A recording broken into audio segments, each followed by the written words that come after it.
El aire me cortaba los pulmones como cuchillos de hielo mientras trataba de contener un grito. La sangre me escurría por la frente, cálida y espesa, bajando hasta empapar mi blusa. Mis costillas dolían como si cada hueso estuviera a punto de atravesar mi piel. A lo lejos escuchaba el eco de unas carcajadas nerviosas y el clic metálico de una cámara fotográfica. Entonces sentí la mano de Tomás apretando la mía, débil pero firme, y escuché su voz ronca, quebrada por el dolor. No te muevas, Luzma. Finge que estás muerta. El suelo rocoso de la peña de Bernal era duro, áspero, frío como la losa de una tumba. A pocos metros de mí, la mochila de excursión de Héctor estaba tirada, abierta, con una cuerda que brillaba bajo el sol del mediodía. Todo parecía parte de un escenario preparado con meticulosidad. Y era cierto, ese día no era un paseo familiar, era una ejecución disfrazada. El olor a tierra caliente y a sudor mezclado con sangre me revolvía el estómago. Apenas podía respirar, pero me obligué a hacerlo en intervalos tan cortos que nadie pudiera notarlo. El zumbido de los insectos se mezclaba con el jadeo de Camila. ¿Están muertos?, preguntó ella, la hija que yo había traído al mundo. Yo cerré los ojos con más fuerza. Sentí sus pasos acercándose, la grava cediendo bajo su peso. El corazón me latía tan fuerte que temí que pudiera escucharlo. Sí, amor, respondió Héctor con voz seca. Ya no se mueven. Luego una pausa, seguida de un destello. Otra fotografía. El sonido del obturador retumbó como un disparo. Él quería dejar registro de la escena, de nuestro accidente. Mi mente regresó a los segundos previos a la caída. El mirador improvisado estaba a unos 30 metros sobre el sendero principal. Héctor nos había pedido que nos abrazáramos y sonriéramos para la cámara, para el recuerdo. Un paso atrás, otro más, y de pronto sentí la presión de unas manos en mi espalda. El vacío me tragó antes de poder reaccionar.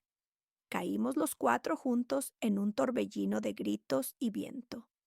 Ahora, con los huesos crujidos por el impacto, entendí que esa sonrisa era la última que ellos querían arrancarnos. Perfecto, dijo Camila con un suspiro, tan tranquila como si hablara de un mueble recién terminado. Nadie sospechará. Su voz me taladró el pecho. Era la misma niña que alguna vez se escondía detrás de mis faldas cuando tenía miedo de la oscuridad. La misma joven que lloraba cuando reprobaba un examen en la preparatoria. ¿Cómo había llegado a pronunciar esas palabras con tanta frialdad? Tomás me apretó la mano otra vez. Apenas podía voltear a verlo, pero alcancé a distinguir su rostro ensangrentado, la piel ceniza, los labios resecos. Sus ojos, sin embargo, estaban fijos en mí con una claridad inquebrantable. Confía, susurró casi sin aire. Esto apenas empieza. Yo quería gritar, llorar, levantarme y huir, pero cada fibra de mi cuerpo me recordaba que estaba atrapada. Si hacía el más mínimo movimiento, Camila sabría que aún vivíamos. Y entonces terminarían lo que habían comenzado con un empujón adicional o con una piedra sobre la cabeza. El viento soplaba fuerte desde el valle y levantaba polvo que se metía en mis heridas abiertas. Cerré los ojos y contra todo instinto traté de escuchar. Los gemidos de Héctor revelaban que también estaba herido por la caída. Se quejaba, hablaba de su pierna. Camila lo tranquilizaba, su voz empapada de ansiedad, pero no por nosotros. Solo le importaba que su marido sobreviviera. Aguanta, cariño. Vamos a salir de esta. Diremos que papá se tropezó y que al tratar de sostenerlo, mamá cayó con él. Nosotros intentamos ayudarlos, pero caímos también. Nadie dudará.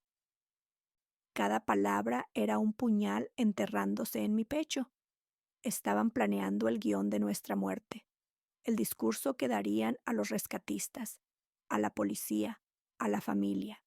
Y yo, con la cara pegada al suelo pedregoso, era testigo de cómo la sangre de 20 años de silencios se convertía en verdad insoportable. La voz de mi hija resonó otra vez, más baja, como un veneno derramado en mi oído. Por fin todo será nuestro. En ese instante recordé la mesa de nuestra casa en Pátzcuaro, tallada por las manos de Tomás, donde durante años desayunamos tamales con café de olla. Recordé a Diego riendo, contando sus planes de ser arquitecto, mientras Camila empujaba con el tenedor los frijoles refritos sin probar bocado. Cómo esa misma niña que alguna vez abrazó a su hermano con ternura lo habría empujado al abismo. ¿Cómo era posible que ahora intentara hacer lo mismo con nosotros? Mi respiración se volvió un hilo. El dolor punzante en mi costado se transformó en un recordatorio cruel. Estaba viva, contra todo pronóstico. Y si seguía viva, tenía que resistir. Finge, Luzma, repetí en silencio, como un rezo. Arriba, en lo alto del peñasco, el sol ardía implacable, bañando de luz amarilla la escena más oscura de mi vida. Camila y Héctor seguían discutiendo sobre cómo arrastrarse para pedir ayuda. Sus voces se alejaban poco a poco, entonces entendí que teníamos una oportunidad, una mínima, frágil, dolorosa oportunidad. Si lográbamos permanecer inmóviles hasta que llegara alguien más, quizá el destino nos permitiría revelar la verdad que había permanecido enterrada 20 años bajo capas de silencio, culpa y sangre. Ese día, entre el olor metálico de mi propia sangre y la dureza de la roca, supe que el verdadero infierno no estaba bajo tierra. El verdadero infierno era escuchar a tu propia hija celebrar tu muerte. Y con los labios partidos y el corazón hecho trizas, me juré que si sobrevivía a esa caída, no volvería a guardar silencio nunca más. El aroma a café de olla siempre era la primera campana de mi día. Yo molía los granos a mano en el molinillo de hierro y el crujido era casi una oración. La cocina de nuestra casa en Pátzcuaro se llenaba de ese vapor dulce con canela, y Tomás aparecía en la puerta con su camisa de mezclilla y los ojos todavía húmedos de sueño. Detrás del patio lo esperaban sus maderas, pero antes se sentaba conmigo a la mesa redonda que él mismo había tallado. Esa mesa era el corazón de nuestra vida. Allí desayunamos, reímos, lloramos. Allí vi crecer a nuestros hijos, Diego y Camila. Diego era pura chispa. Hablaba de planos, de azoteas verdes, de edificios con ventanales enormes. Voy a ser arquitecto, mamá, repetía, y el lápiz bailaba en sus dedos como si ya estuviera dibujando el futuro. Camila, 5 años menor, lo escuchaba empujando el tenedor contra los frijoles. Evitaba mirarlo. Yo pensaba que era la típica rivalidad entre hermanos. Hoy sé que esa distancia era un nudo que se estaba apretando en silencio. Los domingos eran sagrados. Íbamos a misa con doña Remedios y al regresar comprábamos tortillas de maíz recién hechas, envueltas en servilletas bordadas. A veces alcanzaba para una nieve en la plaza. En las noches, Tomás y yo hablábamos de Mazatlán. Cuando los muchachos hagan su vida, nos vamos al mar, decía él. Yo cerraba los ojos y escuchaba las olas, aunque estábamos a cientos de kilómetros. Creíamos que el futuro nos guardaba un rincón de paz, pero la vida sabe dar zarpazos. Una noche de septiembre, Diego salió con sus amigos y nunca volvió. Llamamos a todos, recorrimos calles, rezamos. Camila se encerró en su cuarto diciendo que estudiaba. Al amanecer, tocaron la puerta. El cuerpo de mi hijo estaba en el fondo de un barranco. La policía habló de un accidente, de un resbalón en la oscuridad. Yo me derrumbé. En el funeral usé el vestido negro de cuando enterré a mi madre. Tomás me sostuvo, pero en su rostro había un peso distinto, como si cargara algo más que dolor. Camila se mostró extrañamente tranquila, con una serenidad que me heló la sangre. Después de la tragedia, la casa cambió. El aire se volvió frío, como si hubiéramos dejado la puerta abierta a un viento extraño. Yo cocinaba en automático. La cuchara chocando contra la olla era mi único consuelo. Camila empezó a ayudar más. Traía el mandado, arreglaba la sala, tendía la ropa. «Para que no te canses, mamá», decía, y yo lo interpreté como amor. Nunca imaginé que podía ser cálculo. Con los meses intentamos remendar la vida. Tomás hablaba otra vez del mar. Decía que el agua sana todo.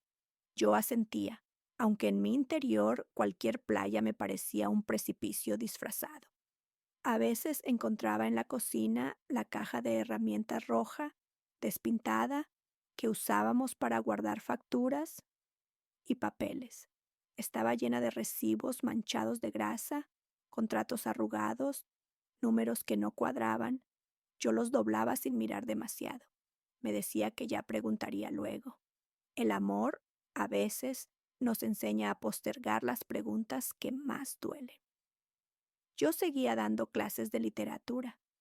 Les hablaba a mis alumnos de Pita Amor, de García Márquez, de las grietas en los poemas, de las llaves escondidas en las palabras. Al regresar a casa, Tomás me recibía con olor a madera recién cortada. «Mira, Luz, esta veta parece un río», decía, y yo acariciaba la tabla como si de verdad el futuro todavía fluyera. En esos gestos me aferraba a la idea de que la vida podía recomponerse. Camila creció, se casó con Héctor y nos dio 2 nietos hermosos. Volvieron las fiestas en el patio, la lotería con Doña Remedios, las carcajadas y el mole en platos de plástico. Yo me repetía que lo malo había quedado atrás, que la herida se estaba cerrando. Pero dentro de mí seguía la sospecha de una grieta invisible. La veía en los silencios de Tomás cuando se quedaba mirando la mesa redonda como si quisiera preguntarle algo a la madera. La sentía cada vez que abría la caja de herramientas y los papeles manchados me devolvían una sombra de desconfianza. Si hubiera mirado con atención, quizá habría visto venir la tormenta. Pero no miré. Preferí creer en la dulzura recién estrenada de Camila, en los abrazos de Héctor, en la idea de un futuro junto al mar. Y así fue como la grieta siguió creciendo, silenciosa, esperando el día de quebrar todo lo que creíamos seguro. El sol de la tarde entraba oblicuo por las ventanas, tiñendo de oro los muebles del taller. Yo acababa de sacar del horno un molde de pan casero cuando escuché la voz de Camila en la sala. «Mamá, papá», dijo con esa sonrisa que ahora recuerdo como un filo escondido. «He estado pensando en ustedes. Esta casa ya es demasiado grande». Dejé el pan sobre la mesa y la miré sin entender. La casa era nuestro orgullo. Cada rincón tenía memoria. Las marcas de crayola de Diego en la pared, el zaguán pintado por Tomás un verano entero, las bugambilias que yo misma planté junto al portón. «¿Demasiado grande para quién?», pregunté con voz baja. Camila cruzó las piernas, segura, mientras Héctor la observaba como quien respalda un guión ensayado. «Para ustedes, mamá. Si se caen por las escaleras, si se enferman, no habrá nadie cerca para ayudar. Sería mejor vender y mudarse a un departamento cómodo en el centro de Morelia». Tomás frunció el ceño, pero no dijo nada. Yo apreté el mantel entre los dedos. «Aquí hemos vivido toda la vida, hija. No somos muebles para cambiar de lugar». La sonrisa de Camila se tensó. «No manches, mamá, entiéndelo. Esto es por su bien. Y volteó a ver a su esposo. ¿Verdad, amor? Héctor asintió con ese tono manso que tanto engañaba. El mantenimiento cuesta mucho. Además, podrían tener más dinero disponible si venden ahora que el mercado está fuerte. Sentí un frío helado recorrerme la espalda. Más que preocupación, sus palabras sonaban a cálculo. La insistencia se volvió rutina. Cada visita traía un consejo nuevo: cambiar de seguros, abrir cuentas conjuntas, dejar todo listo por si acaso. Hasta que un día Camila pronunció la frase que me hizo tragar saliva. Mamá, papá, deberían darme un poder notarial. Así, si uno de ustedes se enferma, yo puedo manejar las finanzas sin problemas legales. El silencio en la sala fue punzante. Yo miré a Tomás buscando apoyo, pero él solo se rascó la frente, incómodo. ¿Un poder notarial?, pregunté despacio. Camila se inclinó hacia mí con expresión dulce. Es solo por precaución. Ustedes confían en mí, ¿verdad? Me acarició la mano con dedos suaves. Esa caricia que en otro tiempo me habría enternecido, ahora me atravesó como aguja helada. La conversación me dejó sin sueño. Esa noche, mientras Tomás roncaba cansado a mi lado, yo miraba el techo. El resplandor de la luna entraba por la ventana y me parecía una grieta luminosa dividiendo nuestra vida en dos. Recordé a Diego, su promesa de cuidarnos cuando fuéramos viejos. Recordé cómo Camila apartaba la mirada cada vez que él hablaba de futuro. Al día siguiente marqué a mi hermana Soledad. Su voz firme me sostuvo. Luzma, ¿no se te hace raro?, me preguntó después de escucharme. Camila siempre ha tenido dinero, su taller funciona bien. ¿Para qué tanto interés en controlar lo de ustedes? Me quedé callada. El eco de sus palabras era como un espejo que yo evitaba mirar. La tensión creció. Una tarde de fiesta en el patio, con música de mariachi y platos de mole sobre las mesas de plástico, la máscara se resquebrajó. Entre los invitados, mientras yo servía refrescos, escuché a Camila decir con voz demasiado alta: Mamá ya está agotada. Mejor que me dé las llaves de la casa, yo las guardo. Varios vecinos voltearon a mirarme. Yo sentí que la tierra me tragaba. Me reí nerviosa, intentando disimular. Las llaves están bien donde siempre, hija. Pero vi en sus ojos un destello de impaciencia, casi de enojo, como si yo fuera un obstáculo y no su madre. Esa noche lavé los platos mientras Tomás los secaba. Mi voz salió entrecortada. ¿No notas algo raro? Camila insiste demasiado en todo esto. Él se quedó en silencio un momento, luego murmuró: Quizá solo se preocupa. Nosotros ya no estamos jóvenes. Lo miré fijo. No es preocupación, Tomás, es control. Él bajó la vista, y en ese gesto sentí que sabía más de lo que decía, como si dentro de su pecho guardara un secreto que lo quemaba desde hacía años. La caja de herramientas volvió a aparecer en mi mente. Esa vieja caja roja en la cocina, llena de papeles grasientos. Una tarde, buscando un desarmador, encontré un recibo extraño, una factura con fechas que no cuadraban y un nombre de proveedor que yo no conocía. Lo guardé otra vez, temblando. No quería mirar más, pero la sospecha ya estaba allí, como una grieta que se agranda con cada silencio. Me senté en la mesa redonda.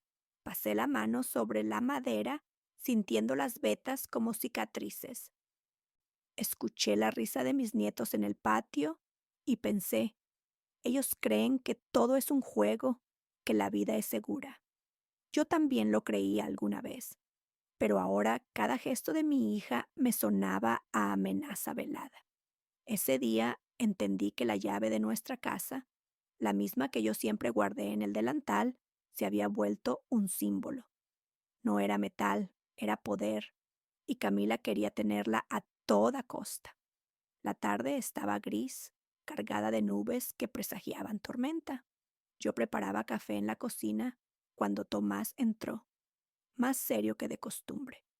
Se sentó frente a mí en la mesa, esa mesa redonda que había sido testigo de tantas cenas, tantas risas y también tantas discusiones. Ana, dijo finalmente, sin mirarme, necesito contarte algo que guardo desde hace años. La cuchara me tembló en la mano. Sabía que ese tono no anunciaba nada bueno. Me senté también, con el corazón latiendo a mil. ¿De qué hablas? Él respiró profundo, como si quisiera tragarse las palabras antes de soltarlas. Es sobre Diego, sobre la noche en que murió. Sentí que la sangre se me helaba. 2 décadas enteras había tratado de enterrar ese recuerdo bajo capas de rutina, pero ahí estaba, abriéndose de nuevo como una herida infectada. Tomás, no empieces. La policía dijo que fue un accidente, protesté, pero mi voz sonó hueca incluso para mí. Él me sostuvo la mirada y en sus ojos vi algo que nunca había querido ver: culpa. Yo lo vi, Ana. Su voz era apenas un murmullo. Esa noche, Diego y Camila discutieron cerca del barranco. El aire salió de mis pulmones en un jadeo. ¿Qué dices? No estaba en su cuarto como nos hizo creer. Camila salió de la casa antes de que lo encontraran. Yo la seguí porque algo en su actitud me inquietó. Se llevó las manos a la cara, tembloroso. Los escuché gritarse. Diego la acusaba de robar dinero de los ahorros. La habitación se me dio vueltas. ¿Robar? ¿Nuestra hija? Él tenía papeles, recibos. Decía que llevaba meses investigando. Juró que si ella no lo confesaba, él mismo nos diría la verdad al día siguiente. Mi mente se llenó de imágenes. Diego, con sus ojos apasionados, enfrentando a su hermana. Camila, siempre tan callada, explotando en furia contenida. ¿Qué pasó después? Logré preguntar, apenas en un susurro. Tomás bajó la mirada, con los ojos húmedos. Ella lo empujó, Ana. No fue un accidente. Lo empujó con rabia. Yo llegué unos segundos tarde. Diego ya estaba en el fondo del barranco, y Camila, temblando, me repetía una y otra vez: fue un accidente, papá, fue un accidente. Sentí un dolor punzante en el pecho, como si me partieran en dos. Mi propia hija, la niña que había amamantado, la que corría descalza entre los naranjos. ¿Por qué nunca me lo dijiste?, le grité con voz rota. Tomás me tomó las manos con desesperación. Porque era nuestra hija, Ana. Porque pensé que realmente había sido un error, que había aprendido la lección, y porque no podía perderla a ella también. Ya habíamos perdido a Diego. No soportaba perder a los dos. Lo miré con rabia y compasión mezcladas. Comprendía su miedo, pero el silencio había sido otra forma de traición. ¿Y el dinero?, pregunté con un hilo de voz. Nunca lo devolvió. Al contrario, siguió sacando poco a poco. Yo lo sabía, lo veía en las cuentas. Y cada vez que callaba, me convertía en cómplice. Me levanté de golpe, la silla chirrió contra el piso, caminé hasta la ventana y observé el patio. La lluvia comenzaba a caer, golpeando las bugambilias marchitas. La voz de Tomás llegó detrás de mí, quebrada. Hay más, Ana. Me giré, temblando. ¿Qué más puede haber? Sacó un sobre arrugado de su chaqueta y lo puso sobre la mesa. Mis manos temblorosas lo abrieron. Eran estados de cuenta, notificaciones de bancos, deudas acumuladas. Lo investigué estas últimas semanas. El taller de Camila no está bien. Debe más de 400,000 pesos. Está a punto de perderlo todo. Las letras se borraban frente a mis ojos nublados de lágrimas. Todo lo que yo había creído de su éxito, de su estabilidad, Era mentira. Entonces mi voz se quebró. Todo este interés en nuestras finanzas no era cuidado. Era desesperación, Ana. Tomás asintió con un gesto de derrota. Para ella, nosotros somos la solución. Nuestro dinero, nuestra casa, incluso nuestra vida. Me senté otra vez, agotada. Un relámpago iluminó la cocina y por un instante vi la silueta de Tomás como la de un extraño. ¿Te das cuenta de lo que esto significa?, murmuré. Él asintió, mirando sus manos callosas. ¿Significa que si fue capaz de deshacerse de su hermano por dinero, no dudaría en hacer lo mismo con nosotros? El trueno retumbó sobre la ciudad como confirmando sus palabras. Me abracé los brazos, sintiendo el frío helado atravesar mis huesos. La realidad era un muro que se desplomaba frente a mí. Camila no era la hija amorosa que creímos rescatar del dolor. Era otra cosa, algo que no quería nombrar. Tomás, con voz apenas audible, concluyó. Por 20 años creí que el silencio nos protegía. Pero ahora entiendo que el silencio solo la hizo más fuerte. Y yo, con lágrimas corriéndome por el rostro, supe que nuestra vida acababa de cambiar para siempre. El teléfono sonó justo cuando la tormenta de la noche anterior había dejado la casa impregnada de humedad. Yo estaba barriendo el pasillo cuando escuché la voz de Camila al otro lado de la línea. Dulce como siempre, pero ahora cada palabra me sonaba como veneno. Mamá, papá, estuve pensando. Ustedes cumplen 35 años de casados. Eso se tiene que celebrar en grande. Tragué saliva. ¿Y qué propones, hija? Ella rió, esa risa que antes me parecía tierna y que ahora me erizaba la piel. Una caminata en familia, al mirador de la Sierra de Querétaro. Es un lugar precioso, con una vista que parece de postal. Manuel y yo organizamos todo. Será un día perfecto. Perfecto. Esa palabra retumbó en mi cabeza como campana fúnebre. Miré a Tomás, que me observaba desde la mesa con el rostro tenso. Déjanos pensarlo, respondí, intentando sonar natural. No se preocupen, yo me encargo de todo. Ustedes solo tienen que ir bonitos y relajados. Su voz se volvió casi susurrante. Este día lo recordarán para siempre. Colgué temblando. Sentí que me faltaba el aire. Esa noche no pegamos los ojos. El sonido de la lluvia goteando en los aleros acompañó nuestro silencio. Finalmente, Tomás habló con voz grave. Nos quiere llevar allá para deshacerse de nosotros, Ana, como con Diego. ¿Y si no vamos?, pregunté con un hilo de esperanza. Inventarán otra forma, un incendio, un asalto, cualquier cosa. Al menos en el mirador sabemos qué quieren hacer. Me estremecí. La idea de caminar directo hacia la trampa era insoportable, pero también tenía lógica. Si lográbamos registrar algo, tendríamos pruebas. Podemos usar mi celular, propuso Tomás. Lo programo para grabar antes de salir. Aunque nos maten, quedará evidencia. Lo abracé fuerte. El miedo se mezclaba con el amor de tantos años compartidos. Los días siguientes fueron un suplicio. Camila y Manuel venían a la casa más seguido, cargados de sonrisas falsas y bolsas con supuestos preparativos. Cuerdas nuevas, mochilas, linternas, hasta un botiquín de primeros auxilios. Queremos que todo sea seguro, dijo Manuel, enseñando una cuerda gruesa.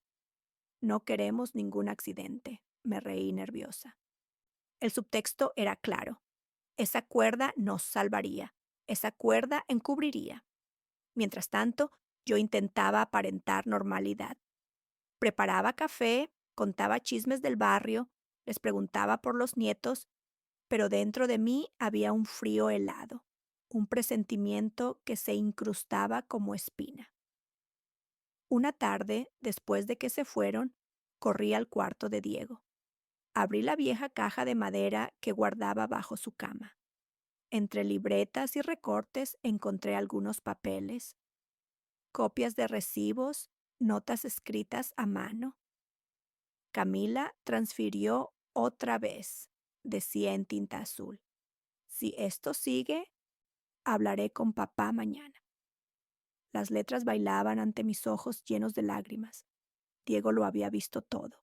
Había intentado protegernos y por eso había muerto. Guardé los papeles con cuidado en mi bolso. Tal vez fueran fragmentos, pero eran pruebas. Y me juré a mí misma que si salía viva del mirador, los pondría sobre la mesa frente a la policía. El viernes por la noche, Tomás me mostró un sobre cerrado. Es una carta para Soledad. La dejé en la caja del banco. Si no regresamos, ella sabrá la verdad. Lo abracé temblando.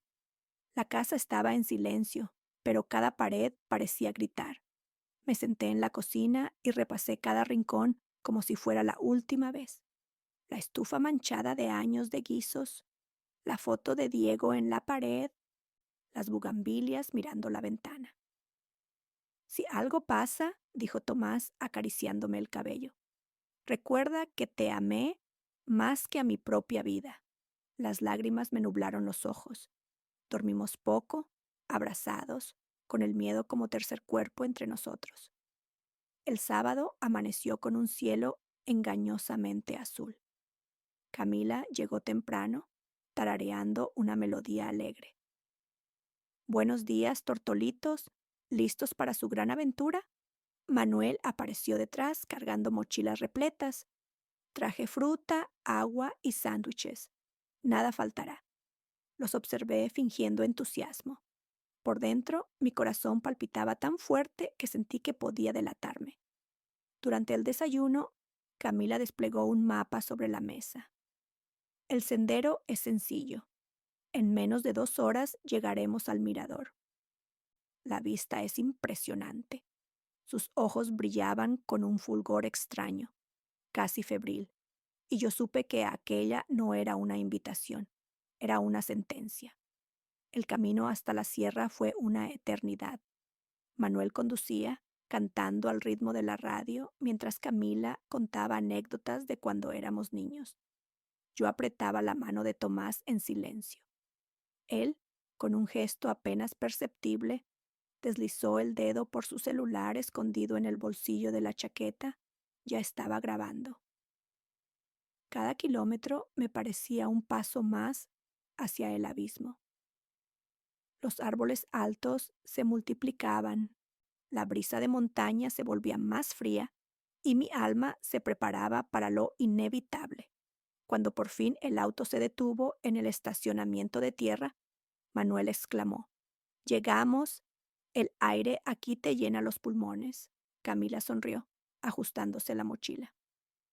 Hoy será un día inolvidable. Yo sentí un escalofrío recorrerme de pies a cabeza. Sí, sería inolvidable, pero no de la manera que ella imaginaba. El aire de la sierra era fresco, impregnado del olor a pino y tierra húmeda. Los pájaros cantaban con fuerza, como si la montaña entera celebrara el amanecer. Pero para mí, cada sonido era un recordatorio cruel. La naturaleza sería testigo de nuestro final. Camila ajustó las correas de su mochila y sonrió con entusiasmo fingido. El sendero es muy fácil, mamá, papá. Hasta los niños lo podrían hacer. Manuel abrió la suya y dejó ver la cuerda, una pala pequeña y un kit de primeros auxilios. Siempre es mejor prevenir. El subtexto era evidente. No era prevención, era preparación para encubrir. Comenzamos a caminar. El sendero serpenteaba entre árboles altos, iluminado a ratos por rayos de sol que atravesaban el follaje. Manuel iba adelante, tomando fotos con su cámara digital. «Miren esas flores silvestres», decía señalando cada detalle. «Qué lugar tan increíble». Yo lo observaba, preguntándome cómo podía actuar con tanta naturalidad, sabiendo lo que planeaban. Camila, en cambio, se quedó atrás. Su voz sonaba cerca de mi oído cada pocos minutos. ¿Cómo te sientes, mamá? ¿Quieres descansar? Cada palabra me atravesaba como cuchillo. No era preocupación, era vigilancia. Después de media hora de caminata, mis piernas comenzaron a pesar. El terreno se volvía más empinado, las piedras resbaladizas. Tomás respiraba con dificultad, pero se negaba a detenerse. Me apretaba la mano cada vez que tropezaba, como recordándome en silencio que el teléfono seguía grabando. Camila notó nuestro cansancio y comentó con una sonrisa fría: ya casi llegamos al mirador. Un esfuerzo más. Yo sabía por el mapa que había visto que aún faltaba. Aquella mentira me confirmó que no pensaban llevarnos al mirador oficial. Tenían otro lugar escogido. El sendero se bifurcó. A la derecha, el camino marcado con letreros de madera conducía hacia el mirador turístico. A la izquierda, una vereda más estrecha, cubierta de piedras sueltas, ascendía hacia un risco. Por aquí, dijo Camila, señalando la izquierda. Es un atajo. La vista allá arriba es mucho más espectacular. Mi corazón dio un brinco. Espectacular, la misma palabra que había usado la noche anterior. No sé si podamos subir, dije con voz trémula. Parece peligroso. Ella sonrió, acariciando mi brazo. Confía en mí, mamá. Manuel y yo estaremos a su lado todo el tiempo. Tomás y yo intercambiamos una mirada cargada de terror. Era evidente. Ese risco era el escenario de nuestra ejecución. El ascenso fue tortuoso. Cada piedra parecía resbalar bajo mis pies. Mis rodillas ardían. Mi respiración se entrecortaba. Manuel extendía la mano cada vez que yo dudaba. Sus dedos me sujetaban con firmeza, pero yo lo sentía como garras de un depredador. Solo un poco más, decía animado. El esfuerzo valdrá la pena. Camila subió ágil, como si conociera cada roca, cada curva. No era la primera vez que lo recorría. Estaba claro que habían planeado cada detalle. Cuando al fin alcanzamos la cima, me quedé sin aliento. La vista era imponente. El valle entero se extendía bajo nuestros pies, y a lo lejos el brillo del río parecía una serpiente plateada. En cualquier otra circunstancia habría sentido paz, pero lo único que vi fue la profundidad del abismo, 30 metros de caída mortal. Miren qué hermoso, exclamó Camila, extendiendo los brazos como si nos regalara un espectáculo. Manuel sacó la cámara. Vamos a tomar unas fotos. Este momento hay que guardarlo para siempre. Nos colocaron cerca del borde. Tomás y yo obedecimos, temblando, sabiendo que cada paso nos acercaba más al vacío. Un poco más atrás, indicó Camila. Así el paisaje queda mejor en el encuadre. Sentí el suelo desaparecer bajo mis pies. Miré a Tomás. Su rostro estaba pálido, pero sus labios murmuraban sin sonido. Resiste. Manuel levantó la cámara. El clic del obturador sonó como disparo. Perfecto. Ahora sonrían. No podía. El miedo me paralizaba. Aún así, dibujé una mueca que apenas se parecía a una sonrisa. Camila se acercó, su sombra cubrió mi hombro. Esta foto será inolvidable, susurró. El viento soplaba fuerte en la cima, agitando mi cabello y levantando polvo. En mi pecho el corazón golpeaba como tambor de guerra. De pronto Manuel bajó la cámara y miró a Camila. ¿Ahora? Preguntó en voz baja, creyendo que yo no escuchaba. Ahora, respondió ella con una sonrisa gélida. Sentí cómo se me doblaban las piernas. No era paranoia. Estaba por suceder. Tomás reaccionó primero. Con un movimiento brusco, se adelantó un paso y agarró la muñeca de Camila. Si vas a hacerlo, no será tan fácil, rugió. Ella forcejeó, tratando de zafarse, mientras Manuel dejaba la cámara en el suelo y corría hacia nosotros. Yo quedé en medio, atrapada en esa danza macabra. El borde del acantilado estaba a centímetros de mis talones. El mundo entero se redujo a gritos, jadeos, el crujir de piedras sueltas rodando hacia el vacío. «Déjala, papá», gritó Camila, con un odio que nunca antes había oído en su voz. «Eres tú la que tiene que dejar de fingir», contestó Tomás, sujetándola con todas sus fuerzas. Por un instante, todos quedamos tambaleando. Mis pies resbalaron y sentí que el abismo me llamaba. Alcancé a aferrarme a la chaqueta de Tomás.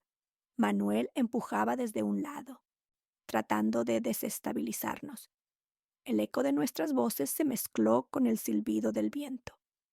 Era el preludio de la caída que cambiaría nuestras vidas para siempre. Y en medio del caos, una certeza me atravesó como rayo. Aquel no era un simple paseo familiar. Era el mismo escenario que Diego había enfrentado 20 años atrás, repetido con una crueldad calculada. El sendero había sido siempre una trampa, y ya estábamos en ella. Todo ocurrió en cuestión de segundos, aunque en mi memoria se repite como una escena interminable. El viento soplaba con fuerza, levantando el polvo bajo nuestros pies.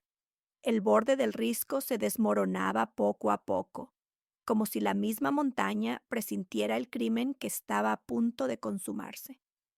Tomás seguía sujetando la muñeca de Camila. Yo, temblando, lo sostenía de la chaqueta para no resbalar.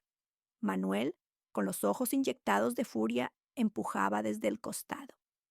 «Suéltense ya», rugió, como si nosotros fuéramos los agresores. Camila gritó con un tono desgarrador, mezcla de odio y desesperación. Ellos no entienden, nunca lo entendieron. En ese instante sentí cómo el suelo se resquebrajaba bajo mis talones. Una lluvia de piedras pequeñas rodó hacia el abismo, golpeando contra las rocas con un eco metálico. «Ana, no sueltes», me gritó Tomás, pero mis manos sudaban, mis brazos ardían, y entonces, con un empujón final, perdimos el equilibrio. El aire me arrancó un grito que nunca terminé. La montaña desapareció de debajo de mis pies y el mundo se volvió un torbellino de cielo, roca y vacío. Los cuatro caímos juntos, enredados en un abrazo macabro. Sentí el golpe del viento contra mi rostro, mis cabellos volando hacia arriba, el estómago encogido en un nudo insoportable. Los gritos de Camila y Manuel se mezclaban con el rugido del precipicio. Pensé en Diego, en sus últimos segundos, en lo que debió sentir cuando la mano de su hermana lo empujó 20 años atrás. Ahora lo entendía. El terror absoluto, la traición de la sangre, el impacto fue brutal. No sé cómo describir el dolor. Primero fue un estruendo seco, el crujir de huesos contra piedra. Luego un silencio extraño, como si mi cuerpo hubiera quedado sordo del golpe. Después vino la ola, un ardor punzante en el hombro, un fuego en la pierna izquierda, el sabor metálico de la sangre llenándome la boca. Quise gritar, pero la voz no salió. Solo escuché los gemidos apagados de Tomás a unos metros. «Ana, no te muevas, finge que estás muerta», murmuró con un hilo de voz. Obedecí. Cerré los ojos, contuve la respiración. Escuché entonces los gemidos de Camila. «Manuel, mi pierna, no puedo», y la voz de él, áspera, entrecortada. Creo que se me rompió algo. Duele tanto. La rabia me subió como bilis, capaces de planear nuestra muerte. Aún tenían palabras de consuelo entre ellos. Para nosotros, en cambio, solo quedaba desprecio. «¿Y los viejos?», preguntó Manuel con voz apagada. Hubo un silencio, luego la voz helada de mi hija. «Están muertos. Los vi. No respiran. Su mentira era nuestra única esperanza». Me obligué a mantenerme inmóvil. Cada músculo quería temblar, pero recordé la orden de Tomás. Fingir, fingir hasta el final. Camila siguió hablando, jadeando. Al menos ya no tendremos que fingir que los amamos. Un escalofrío me recorrió. Era la confesión que siempre temía escuchar. Manuel soltó una risa amarga. Funcionó tal como lo planeamos, solo que caímos también. Cállate, replicó ella. Tenemos que arrastrarnos, buscar ayuda. Nadie debe sospechar. Repite la historia. Papá resbaló, arrastró a mamá, nosotros intentamos ayudar y caímos. ¿Entendido? Sí, dijo él. La practicamos 100 veces, pobres de nosotros, sobrevivientes de una tragedia familiar.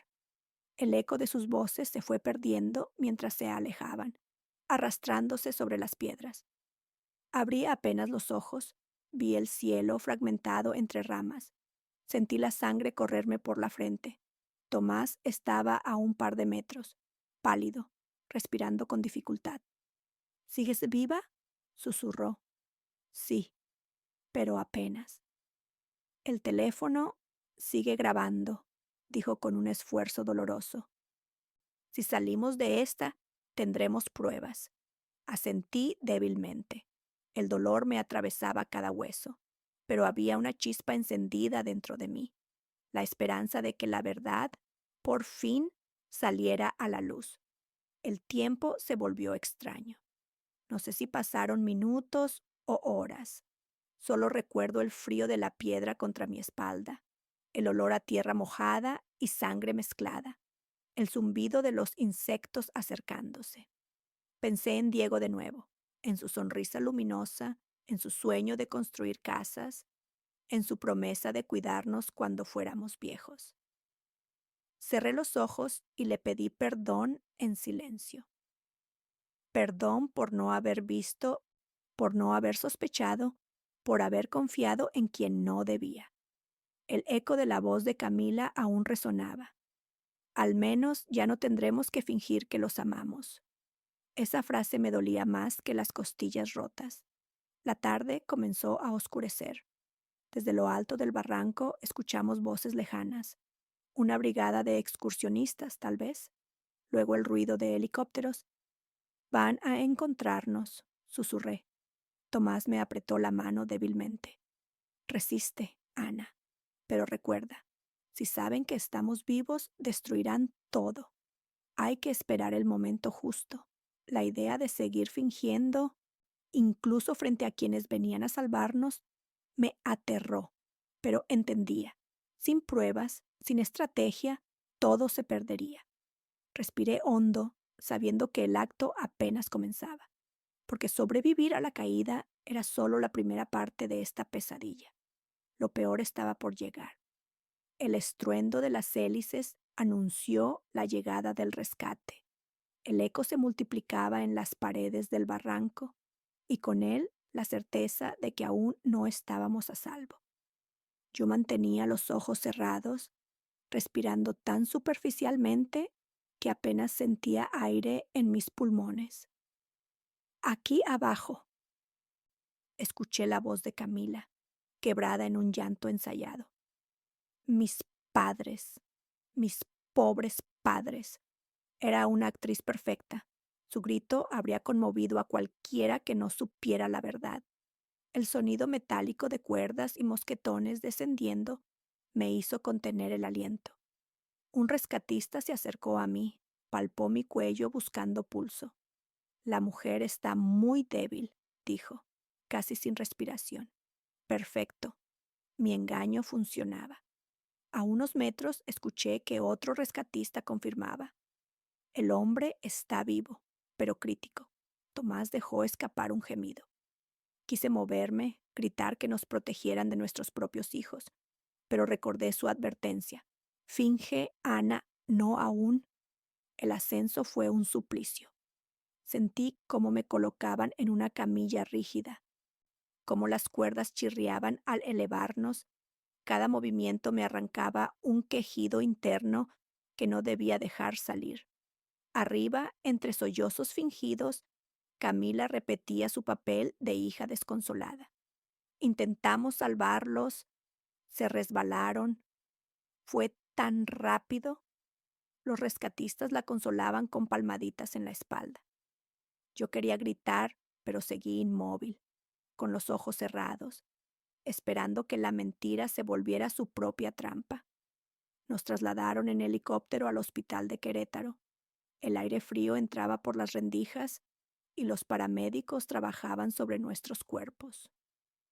Resiste, señora, me susurró una enfermera. Ya casi llegamos. Su voz tenía una calidez genuina, distinta al tono calculador de Camila. Me aferré a esa diferencia como a un salvavidas. Al aterrizar, el caos se multiplicó. Camillas, médicos, luces cegadoras, me llevaron a urgencias. Escuché voces, órdenes rápidas, el pitido de máquinas, seguí fingiendo. La paciente presenta signos vitales extraños, más fuertes de lo esperado, comentó alguien. Mi corazón se aceleró. ¿Me descubrirían?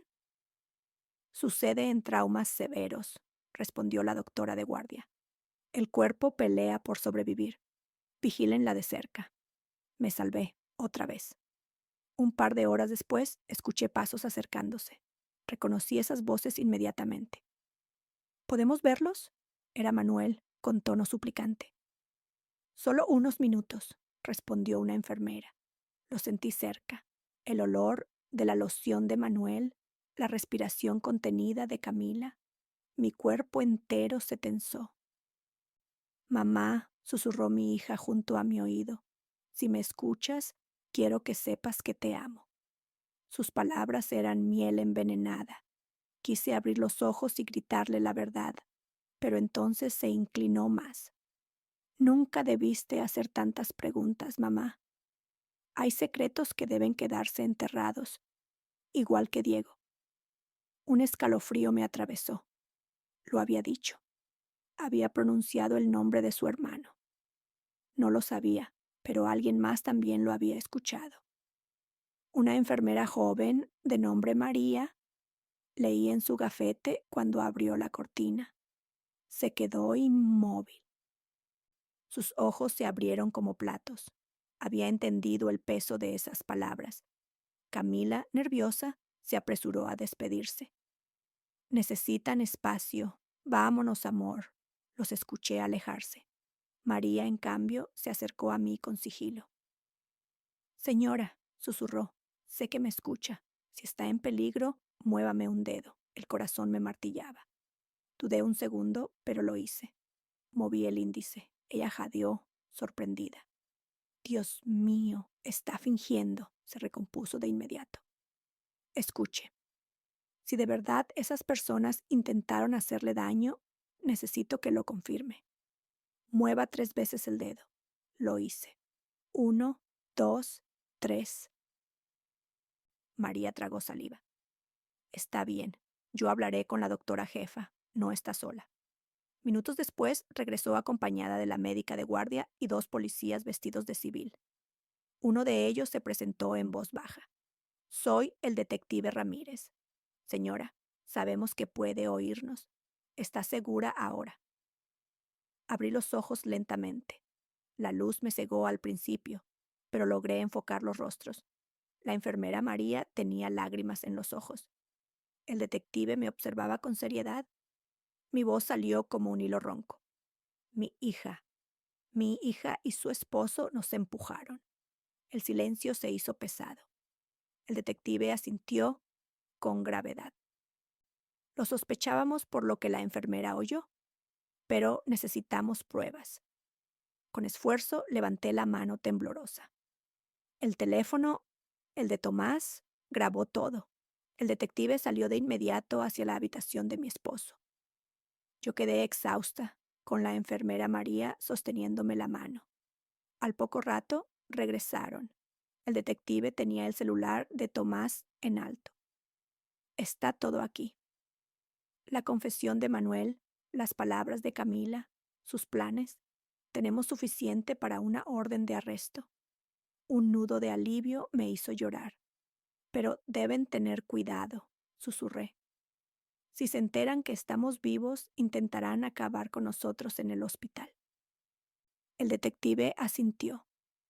Ya están bajo vigilancia. No podrán escapar. Esa noche, acostada en la cama del hospital, miré el techo blanco iluminado por los focos fríos. Mi cuerpo dolía, pero más dolía el alma. Había fingido mi muerte para sobrevivir. Había escuchado de los labios de mi hija la confirmación del asesinato de Diego.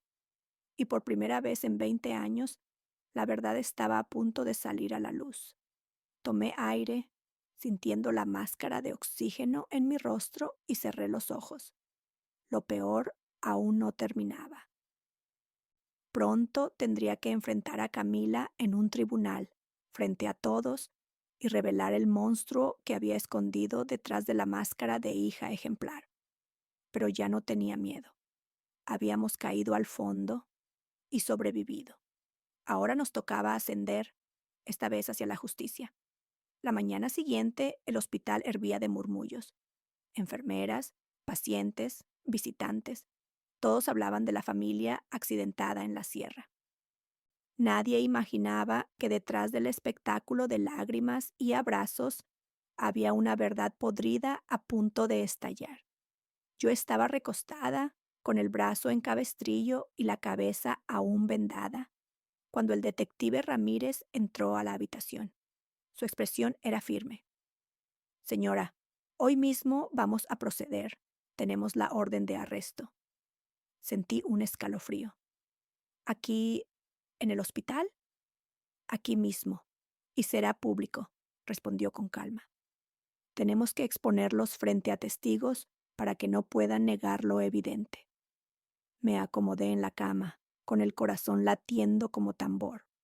Era el momento que había esperado 20 años. Pero también temía volver a ver la mirada de mi hija. En la sala de espera del hospital, Camila y Manuel habían montado un teatro perfecto. Ella, con los ojos rojos de tanto llorar, recibía abrazos de vecinos que habían venido desde Querétaro. Manuel ofrecía café a los familiares de otros pacientes, como un yerno solícito. Mis suegros eran todo para mí, decía con voz quebrada. No sé cómo seguiré sin ellos. Yo los observaba desde la ventana de mi habitación, escondida tras la cortina. Cada palabra era un golpe más en mi pecho. Entonces llegaron 4 policías uniformados. Uno de ellos levantó la voz. Camila Torres y Manuel Aguirre quedan detenidos por el homicidio de Diego Torres y el intento de homicidio de sus padres, Ana y Tomás. El silencio fue absoluto. Podía escucharse el zumbido de las lámparas fluorescentes. ¿Qué está diciendo?, gritó Camila, poniéndose de pie de un salto. Eso es mentira. Mis padres murieron en un accidente. El detective Ramírez avanzó con paso firme. Sus padres están vivos, señora, y han entregado pruebas de sus crímenes. Los murmullos comenzaron a estallar entre los presentes. Una vecina se persignó. Otra mujer gritó: «Virgen Santísima». Manuel, pálido, retrocedió. «No, no, eso no puede ser. Yo los vi morir». La frase escapó de su boca como una confesión involuntaria. Los policías la registraron de inmediato en sus grabadoras. Camila buscó desesperada una salida. «Fue idea de él», señaló a su esposo. «Yo nunca quise hacerles daño». «Mentira», rugió Manuel, perdiendo la compostura.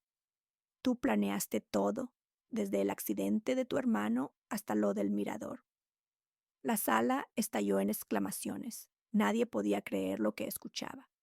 El detective hizo una seña. 2 policías los esposaron. Camila forcejeó gritando con rabia: «Mamá, papá, ¿dónde están? Díganles que no es cierto». Yo sentí un nudo en la garganta. Tomás, apoyado en muletas, salió de su habitación justo en ese instante. Avanzó despacio, con el rostro pálido, pero la voz firme. «Estamos vivos, Camila, y ya no vas a mentir nunca más». Un silencio sepulcral cayó sobre la sala. Los presentes abrieron paso, como si contemplaran un milagro. Camila nos miró como si viera fantasmas. «No, ustedes no pueden estar vivos. Lo estamos, respondí avanzando junto a Tomás. Y todo lo que planeaste quedó grabado. Los policías la sujetaron con más fuerza. Manuel bajó la cabeza derrotado. Una anciana del pueblo, doña Petra, murmuró entre la multitud. El que traiciona a su sangre, se traiciona a sí mismo. Sus palabras resonaron como sentencia divina.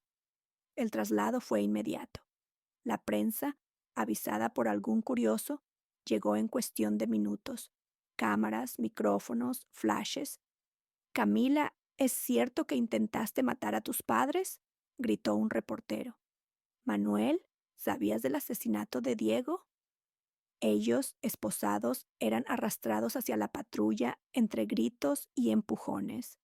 Yo, apoyada en el hombro de una enfermera, observaba desde la puerta del hospital. Por primera vez en mucho tiempo, sentí que la balanza comenzaba a equilibrarse. Esa misma tarde, el fiscal visitó nuestra habitación. Traía una carpeta llena de documentos.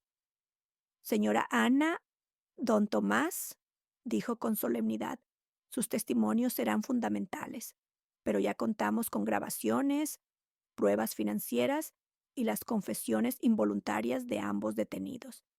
El caso es sólido. Respiré hondo. El peso de 20 años sobre mis hombros parecía aligerarse. ¿Y nuestros nietos?, pregunté con un hilo de voz. Por ahora están bajo custodia de servicios sociales, respondió. Pero ustedes pueden solicitar tutela. El corazón me dio un vuelco. Criar a los hijos de nuestros propios agresores era un dilema doloroso, pero también la única forma de darles una vida distinta, libre de mentiras. Esa noche, Tomás y yo apenas pudimos dormir. Cada vez que cerraba los ojos veía el rostro de Camila gritando, su mirada de odio al saberse descubierta. ¿Hicimos bien en esperar 20 años?, pregunté en la oscuridad. Tomás suspiró, su voz ronca por el cansancio. No lo sé, Ana, pero lo hicimos bien en sobrevivir. Y ahora, al fin, podemos decir la verdad. Me aferré a su mano. Por primera vez en mucho tiempo no me sentí completamente derrotada. Al amanecer, el murmullo de la ciudad llegó hasta nuestra ventana del hospital. Vendedores ambulantes, claxones, la vida continuando como si nada. Pero para nosotros todo había cambiado. Camila y Manuel ya no eran sombras intocables, eran reos y pronto enfrentarían a un juez. Yo cerré los ojos un instante, dejando que la luz del sol me calentara el rostro. En medio del dolor, de las cicatrices físicas y del vacío que dejó Diego, había una certeza. La verdad, aunque tarde, siempre encuentra la manera de salir a la superficie. Y esa mañana, en el corazón del hospital, frente a vecinos, policías y prensa, la máscara de mi hija finalmente se había roto. El amanecer en Morelia tenía un brillo extraño aquel día. El sol se alzaba entre las torres de la catedral, iluminando con un resplandor dorado las piedras antiguas, como si quisiera recordarnos que la historia siempre deja huellas, aunque los hombres intenten borrarlas. Para Tomás y para mí no era un día cualquiera. Era el inicio del juicio donde por fin se revelaría la verdad escondida durante 20 años. Afuera del Palacio de Justicia, una multitud se había reunido. Vecinos, conocidos, curiosos y sobre todo periodistas con cámaras y micrófonos que buscaban capturar cada detalle de el caso de traición familiar más grave de la década, como lo había llamado la prensa. Caminé despacio, con el brazo aún en cabestrillo, sintiendo cada paso como un recordatorio de la caída. Tomás, apoyado en sus muletas, mantenía la frente erguida, aunque sus ojos delataban el cansancio. La doctora Elena Cárdenas, nuestra abogada, nos esperaba en la entrada principal. Vestía un traje gris impecable y sostenía un portafolio de cuero que parecía pesar más por el valor de lo que contenía que por el material mismo. Hoy no habrá sentencia, nos dijo con tono firme, pero hoy comienza la batalla pública. Se escucharán las pruebas, los testimonios y la versión real quedará frente a todos. Ya no podrán esconderse detrás de lágrimas falsas. Asentí en silencio. Yo no pensaba en leyes ni en procedimientos. Solo pensaba en el rostro de mi hija Camila al verme entrar viva, con la verdad como escudo. La sala de audiencias era amplia y solemne, con paredes recubiertas de madera brillante y el escudo nacional colgado justo detrás de los 3 jueces que presidirían el proceso. El aire acondicionado era frío, pero yo transpiraba como si hubiera corrido una maratón. A un lado estaban las bancas repletas de público. Reconocí a doña Petra, vecina de mi infancia, que se persignó al verme. Más adelante, periodistas alineados como soldados con sus grabadoras encendidas. En la mesa de la defensa estaban Camila y Héctor. Mi hija llevaba un saco claro, el cabello recogido en un moño rígido y apenas maquillaje. Se había vestido como alguien que quiere inspirar compasión y respeto, pero en sus ojos, detrás de esa máscara estudiada, yo reconocí la frialdad que había visto en el mirador antes de que intentara empujarme al vacío. Héctor, a su lado, lucía pálido, la mandíbula apretada y los dedos inquietos. Cuando nuestras miradas se cruzaron, por un instante vi en el rostro de Camila algo que me estremeció. Sorpresa, rabia y miedo mezclados. Ella no esperaba verme ahí, caminando hacia el estrado, respirando todavía. Se abre la audiencia, anunció la jueza presidenta con voz firme que retumbó en las paredes. La fiscal se levantó de inmediato. Con pasos seguros comenzó a relatar los hechos. La caída en la Sierra Purépecha, la falsa versión del accidente, las sospechas financieras, las grabaciones en el celular de Tomás, las confesiones involuntarias. Cada palabra era como un martillazo que abría grietas en la fachada que Camila y Héctor habían construido. No se trata de un accidente, concluyó la fiscal. Se trata de un plan cuidadosamente preparado, con móviles económicos claros y con antecedentes de conductas ilícitas que se remontan 20 años atrás. Los murmullos del público llenaron la sala. Yo apretaba los dedos sobre mi falda para controlar el temblor en mis manos. El primer testimonio fue de la enfermera María Ávila. Entró con su uniforme blanco impecable y el cabello recogido, la postura erguida como si la sala de audiencias fuera una extensión natural de su trabajo. Juró decir verdad y comenzó a hablar. Yo estaba en la sala de emergencias cuando trajeron a la señora Ana. Escuché a su hija inclinarse sobre ella y susurrar: Nunca debiste hacer tantas preguntas sobre nuestro dinero. Hay verdades que deben quedarse enterradas, igual que Diego. La sala entera quedó en silencio, como si nadie se atreviera a respirar. Los periodistas inclinaron sus cabezas hacia adelante para no perder ni una palabra. La defensa saltó de inmediato con una objeción. Eso es subjetivo. No hay grabación de ese supuesto comentario. La jueza presidenta levantó la mano para ordenar calma. La declaración se incorpora. Su valor probatorio será evaluado. Yo no pude contener las lágrimas. Esa frase que había escuchado en mi propia piel ahora resonaba en una sala llena de testigos. Luego subió el comandante Martínez, jefe de la investigación. Con su uniforme impecable y un maletín lleno de documentos, relató cómo habían asegurado el celular de Tomás, cómo se verificaron los audios y se mantuvo intacta la cadena de custodia. Explicó los vínculos financieros encontrados, los pagarés con prestamistas y los retiros sospechosos de las cuentas familiares. No traemos conclusiones, dijo con firmeza, traemos rutas. y todas conducen al mismo lugar. Un plan en el mirador para deshacerse de los padres y heredar. La defensa volvió a objetar, pero la claridad con la que el comandante narraba cada paso hizo que hasta los jueces mantuvieran su atención fija. Finalmente llegó mi turno. Caminé hacia el estrado con las piernas pesadas como plomo. El micrófono amplificó mi voz temblorosa. Conté todo.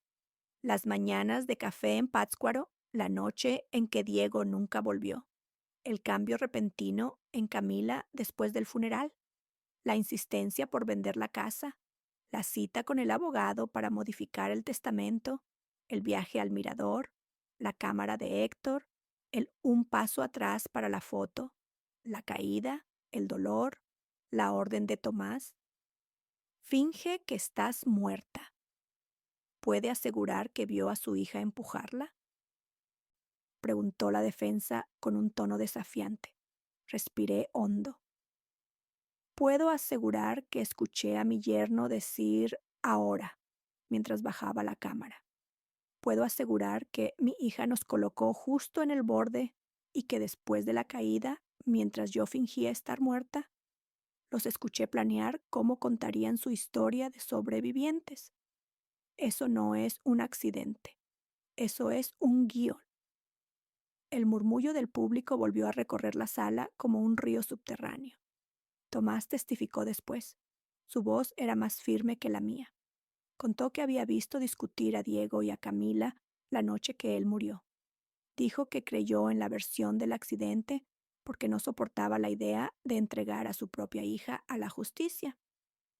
Aceptó que se volvió cómplice por guardar silencio y que cada peso robado era una piedra más en la lápida de la verdad. Cuando terminó, nadie habló por un momento. Hasta los periodistas bajaron sus cámaras. Fue un silencio pesado, como si todos hubieran comprendido el tamaño de la traición. La fiscal cerró la primera parte de la audiencia con una prueba demoledora. Pidió que se reprodujera un fragmento del audio grabado en la sierra. La bocina crepitó y, de pronto, la voz de Héctor llenó la sala. Lo practicamos 100 veces. Somos los sobrevivientes traumatizados de una tragedia familiar. Un murmullo de horror recorrió las bancas. Yo cerré los ojos. El eco de esa frase me perforó el pecho. La defensa trató de objetar, alegando que estaba fuera de contexto, pero la jueza solo anotó. El audio será valorado en conjunto con las demás pruebas. El receso fue declarado. Salí tambaleante hacia el pasillo, mientras las cámaras me seguían como enjambres de abejas. Afuera, el sol brillaba fuerte sobre la explanada del Palacio de Justicia, y yo respiré hondo, con una certeza nueva. La máscara de mi hija estaba empezando a resquebrajarse frente a todos. El receso duró apenas 20 minutos, pero para mí fueron eternos. Afuera, en la explanada del Palacio de Justicia, la multitud no se dispersaba. Los periodistas aprovechaban para grabar avances en vivo. Escuchaba frases que me cortaban como cuchillos. La hija que intentó matar a sus propios padres. La traición familiar de Morelia. Tomás se quedó sentado en una banca de madera, con las muletas recargadas a un lado. Yo le tomé la mano. Sentí su piel fría, húmeda, y comprendí que él también estaba luchando contra los fantasmas de la culpa. Aguanta, susurré. Falta lo peor, pero también falta lo más importante. La doctora Elena regresó del pasillo con su portafolio bajo el brazo. Tenía la expresión de alguien que sabía exactamente qué pieza colocar en el tablero. Prepárense, nos dijo en voz baja. Ahora ellos intentarán destruirlos.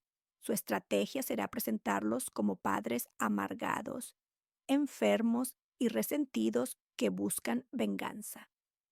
Yo apreté los dientes. ¿Enfermos? Sí. Nuestros cuerpos aún estaban llenos de cicatrices. pero no éramos nosotros quienes habíamos inventado un accidente. Al sonar la campana de regreso, la sala volvió a llenarse de murmullos expectantes. La jueza presidenta pidió silencio y el abogado defensor de Camila se levantó con aire teatral. Era un hombre de traje azul oscuro, cabello engominado y sonrisa ensayada. Honorables jueces, comenzó, lo que se ha escuchado hoy es sin duda doloroso, pero debemos recordar que no todo lo que duele es necesariamente un crimen. La señora Ana y su esposo, don Tomás, han vivido años de traumas, pérdidas y enfermedad. Su percepción de la realidad puede estar distorsionada. Mis manos se crisparon sobre la falda. Distorsionada. Así querían borrar 2 décadas de verdades ocultas. El abogado siguió. Camila y Héctor, en cambio, han sido padres ejemplares, trabajadores honestos. El supuesto audio que se presentó no es más que una frase fuera de contexto, producto de la tensión de un accidente que casi les cuesta la vida. La jueza levantó una ceja, pero no lo interrumpió. Camila pidió declarar. La vi levantarse, con las muñecas marcadas por las esposas que le habían retirado temporalmente.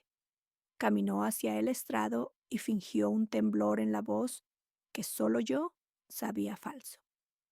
Yo jamás dañaría a mis padres, dijo, mirándome directamente a los ojos. Si sobrevivieron a esa caída, es porque Dios es grande.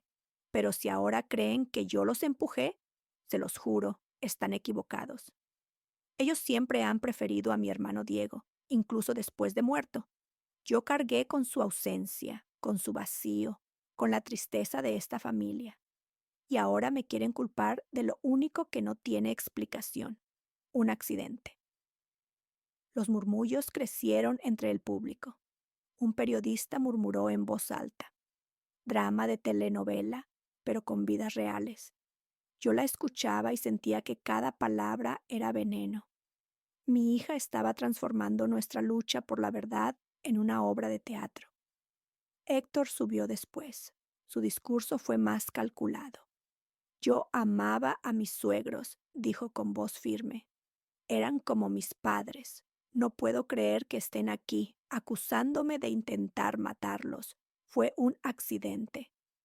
Las rocas cedieron. Nosotros también caímos. ¿Cómo podría planear algo que casi me cuesta la vida a mí mismo? Algunas cabezas en el público asintieron.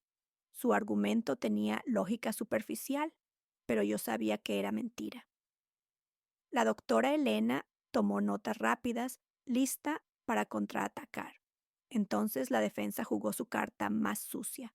Presentaron un informe médico sobre mí, un diagnóstico de ansiedad crónica y depresión que había recibido después de la muerte de Diego. Aquí está la prueba de que la señora Ana ha tenido episodios de confusión y alucinaciones, dijo el abogado, levantando el documento. ¿Cómo podemos confiar en una memoria marcada por el dolor? Un escalofrío recorrió mi espalda. Quise gritar, pero la doctora Elena me tocó el hombro y se levantó con calma. Con el debido respeto, respondió, la defensa omite un detalle. La señora Ana fue diagnosticada hace 15 años y lleva más de 10 en remisión. Además, ¿desde cuándo una depresión es sinónimo de conspirar contra la propia sangre?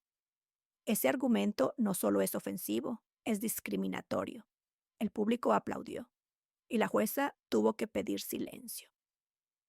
El momento clave llegó cuando la fiscal pidió reproducir el segundo fragmento del audio. En la sala resonó la voz clara de Camila. Perfecto. Al menos ya no tendremos que fingir que los amamos más. Un murmullo colectivo atravesó la sala. Camila palideció. Intentó hablar, pero la jueza la obligó a guardar silencio. Eso no prueba intención, se apresuró a decir el abogado defensor. Es una frase dicha, en shock, en confusión. La fiscal no perdió tiempo. ¿Confusión? Señores jueces, esa voz no expresa confusión, expresa alivio. Alivio porque creían haber consumado su plan. El siguiente testimonio fue devastador para ellos. La doctora del hospital, que confirmó que escuchó a Camila pedir vernos una última vez, y luego susurrar que algunas verdades era mejor dejarlas enterradas. La defensa intentó descalificarla, pero su reputación era impecable. El público empezó a murmurar cada vez con más fuerza, como un río que crecía. Al terminar la jornada, la jueza anunció: la audiencia continuará mañana con la presentación de más pruebas documentales y testigos. Yo salí de la sala con el corazón desgarrado. No era fácil escuchar a mi propia hija negar todo, transformarse en víctima y manipular incluso nuestros dolores pasados.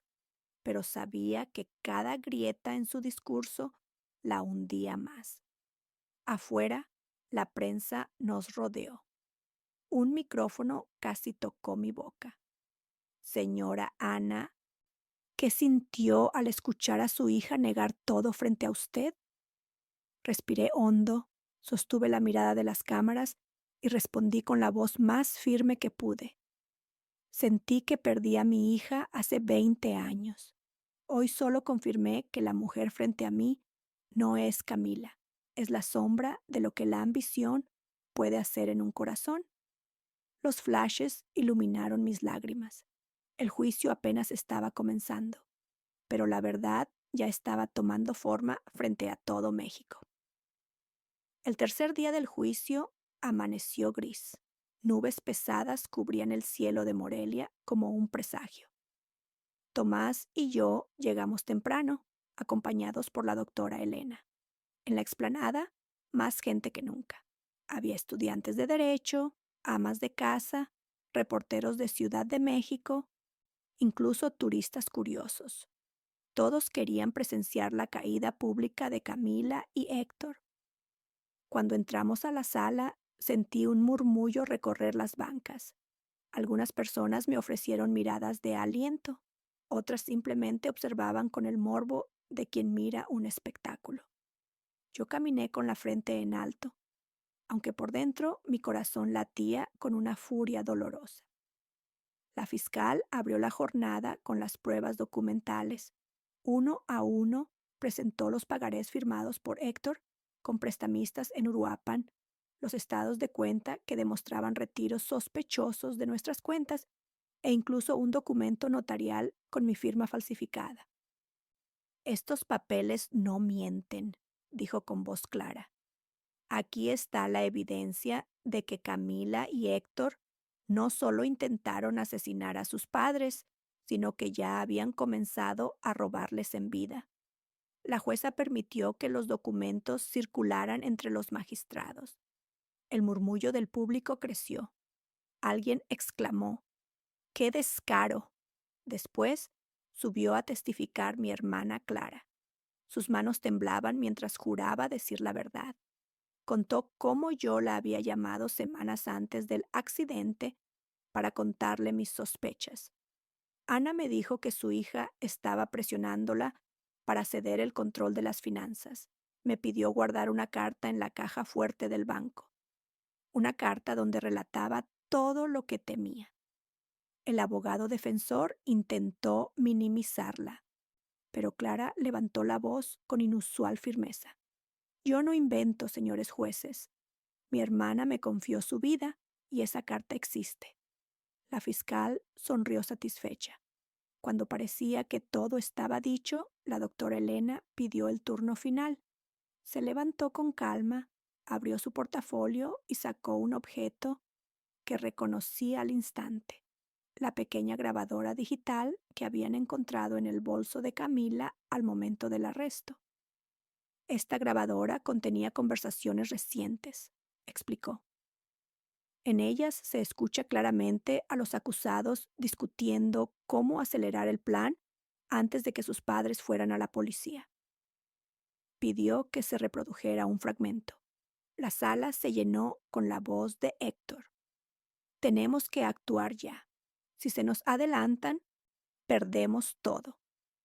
El golpe fue definitivo. Algunos periodistas se llevaron las manos a la boca.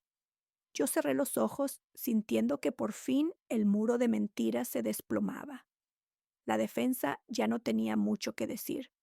Balbucearon sobre presiones económicas, sobre crimen pasional.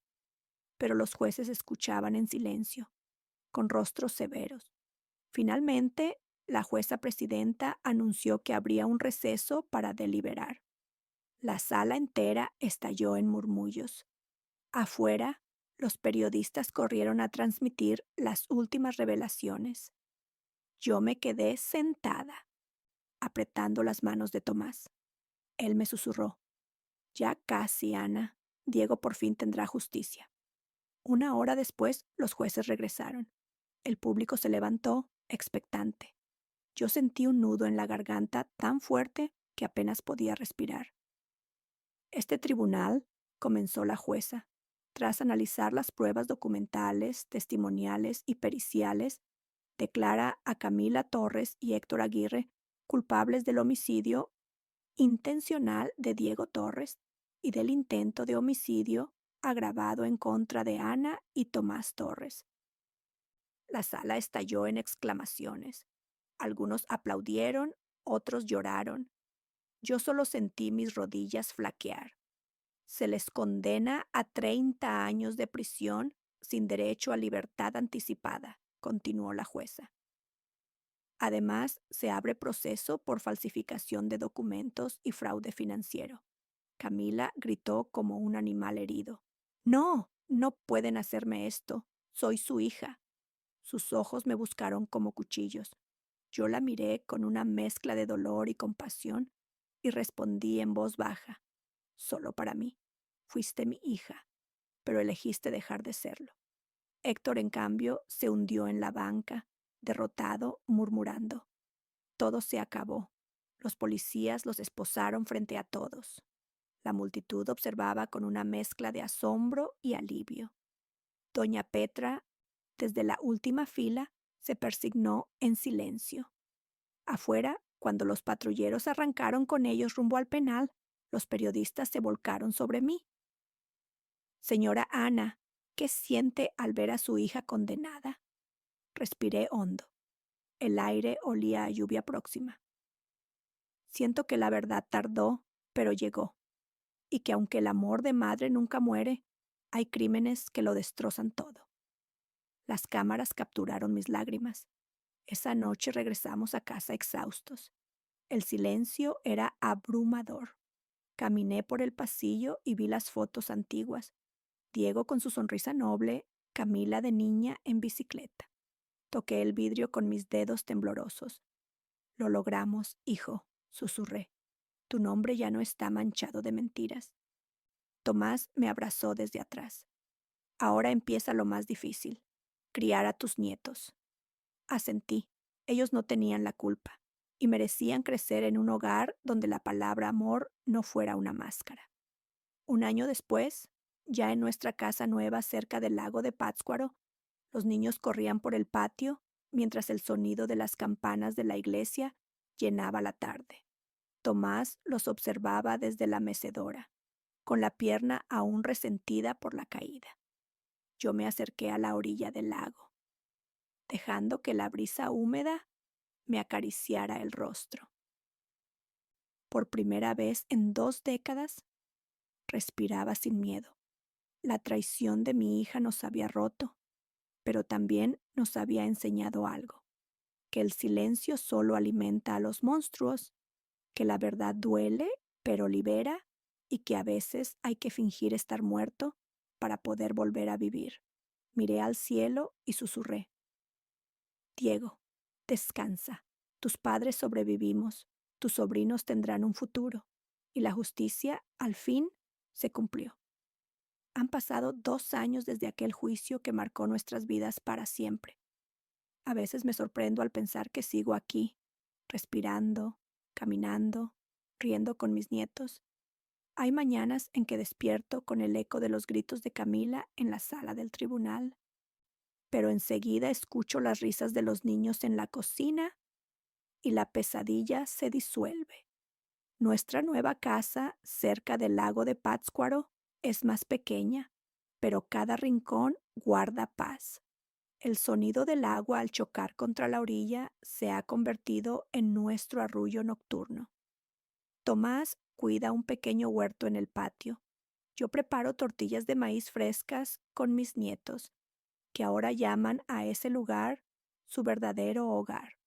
Los pequeños todavía preguntan por sus padres. La niña, Lucía, guarda un retrato de Camila escondido en un cajón. A veces lo saca y lo observa en silencio. El niño, Emiliano, rara vez menciona a Héctor, pero sueña con él. Yo nunca les miento, aunque tampoco les entrego todo el peso de la verdad. Tus papás cometieron errores muy graves, les digo con voz suave, pero eso no significa que tú tengas que repetirlos. Lucía me mira con ojos grandes y asiente, como si entendiera más de lo que debería a su corta edad. Emiliano, en cambio, suele preguntar, ¿y el tío Diego? ¿De verdad quería construir casas para todos? Entonces les cuento historias de su tío mayor, cómo dibujaba planos en servilletas, cómo soñaba con regalarle una casa a su abuelita. Les hablo de su bondad, de su risa contagiosa. En mis palabras, Diego sigue vivo, sembrando valores que ojalá florezcan en ellos. Algunas noches, cuando Tomás y yo caminamos por la plaza del pueblo, la gente nos saluda con respeto. Los valientes, nos llaman algunos, pero yo no me siento valiente. Solo una madre que se negó a morir en silencio. Una vez, una mujer se me acercó después de misa. Tenía lágrimas en los ojos. Doña Ana, gracias por contar su historia, me dijo. Yo también sospecho que mi hijo me roba, pero nunca me he atrevido a decirlo. Usted me dio fuerza. Sus palabras me atravesaron. Comprendí que nuestra tragedia se había convertido en espejo para otros, que contar la verdad, por dolorosa que fuera, podía salvar más vidas de lo que imaginaba. A Camila y Héctor no los he visitado en prisión. No podría. Mi corazón de madre aún sangra, pero también aprendí que perdonar no significa volver a abrir la puerta al verdugo. Tomás fue una vez, llevado por la necesidad de ver con sus propios ojos en qué se había convertido su hija. Volvió pálido, sin decir una palabra durante horas. No hay arrepentimiento en ella, me confesó al fin. Solo enojo. No me pidió perdón, me reclamó. Desde entonces nunca más regresó. Con el tiempo, el proceso legal terminó de cerrar capítulos. La casa antigua de Morelia fue vendida. Con ese dinero abrimos un fondo para los nietos.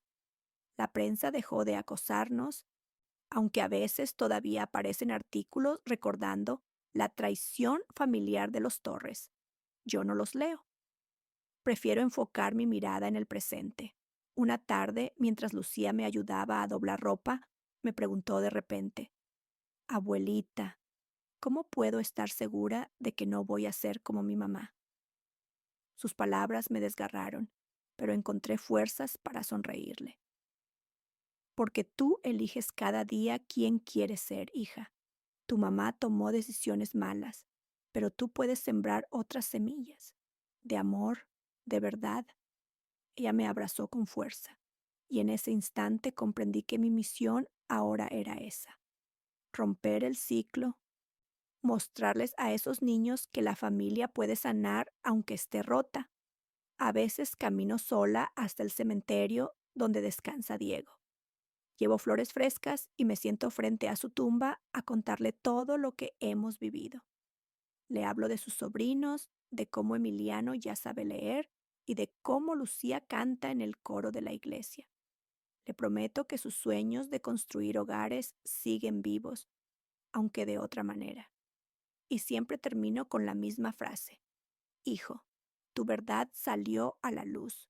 No fue en vano.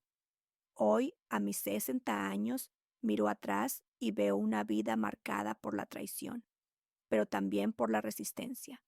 Aprendí que el silencio protege a los culpables y mata a los inocentes. Aprendí que la justicia tarda, pero llega. Y aprendí que incluso después de caer 30 metros por un barranco, el alma puede levantarse si tiene un motivo para vivir. Ese motivo ahora corre por el patio con las rodillas raspadas y la risa limpia. Mis nietos son la prueba de que la oscuridad no tiene la última palabra. Cuando el sol se oculta sobre el lago y el cielo se tiñe de naranja, Tomás y yo nos sentamos en el porche. Él me toma de la mano y dice en voz baja: Ana, sobrevivimos a lo peor. Ahora nos toca vivir lo mejor. Yo asiento, mirando a los niños jugar, y siento una paz nueva. No es la felicidad ingenua de antes, sino una paz fuerte, forjada en el dolor. La justicia se cumplió, las máscaras cayeron, y aunque las cicatrices nos acompañen siempre, sé que hemos sembrado algo distinto, la certeza de que la verdad, por dura que sea, es el único camino hacia la libertad.